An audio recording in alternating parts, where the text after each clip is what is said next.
पहचान तो सिर्फ ये है कि हम हिंदुस्तानी हैं, कि हम हिंदुस्तानी हैं। आदरणीय मुख्य अतिथि प्रधानाचार्य महोदय, ग्राम से पधारे हुए ग्रामवासियों, बाहर से पधारे हुए मेहमानों एवं मेरे सहपाठी गुरुजनों, आप सभी का इस 73वें गणतंत्र दिवस पर हार्दिक बधाई एवं शुभकामनाएं। मैं कक्षा 9वीं का छात्र ओम प्रकाश मेघवाल इस 73वें गणतंत्र दिवस पर दो शब्द व्यक्त करना चाहता हूं। अगर मुझसे कोई भूलवश गलती हो जाए तो क्षमा करना। ना आओ झुक के सलाम करें उनको जिनके हिस्से में ये मुकाम आता है। खुश नसीब होता है वो खून जो देश के काम आता है, जो देश के काम आता है। जैसा कि आप जानते हैं, हमारा संविधान 26 नवंबर 1949 को पूर्ण रूप से बनकर तैयार हुआ था, लेकिन इसे 2 महीने बाद 26 जनवरी 1950 को पूर्ण रूप से हमारे देश में लागू कर दिया गया।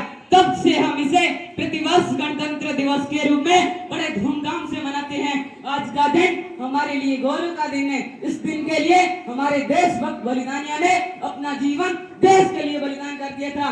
तब जाकर 15 अगस्त 1947 को हमारा देश आजाद हुआ। आजाद होने के बाद भी देश को चलाने के लिए देश में कोई उचित कानून व्यवस्था नहीं थी।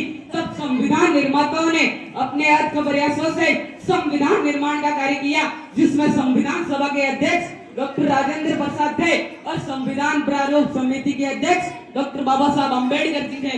हमारा संविधान दुनिया का सबसे बड़ा लिखित संविधान है, जिसको बनाने में 2 वर्ष 11 माह 18 दिन लगे थे। हमारे संविधान की खास बात तो यह है कि हमारा संविधान विश्व के विभिन्न देशों के संविधान में जो अच्छी बातें थी उसे हमारे संविधान में जगह दी गई है। हमारे संविधान की जो संसदीय प्रणाली है वो ब्रिटेन के संविधान से ली गई है, तथा हमारे संविधान के जो मौलिक अधिकार है वो अमेरिका के संविधान से लिए गए हैं, और हमारे संविधान के जो मौलिक कर्तव्य है वो पूर्व सोवियत संघ से लिए गए हैं, और हमारे संविधान के जो राज्य के नीति निर्देशक तत्व है वो आयरलैंड से लिए गए हैं, तथा हमारे संविधान की जो संशोधन प्रक्रिया है वो दक्षिण अफ्रीका के संविधान से ली गई है। हमारा संविधान देश में एकीकृत और स्वतंत्र न्याय प्रणाली की व्यवस्था करता है। हमारे संविधान में ऐसी बहुत सी खूबियां हैं जिनका नागरिकों के जीवन को बेहतर बनाने के लिए भारतीय संविधान में जगह दी गई है। हमारा संविधान अपने आप में संपूर्ण है।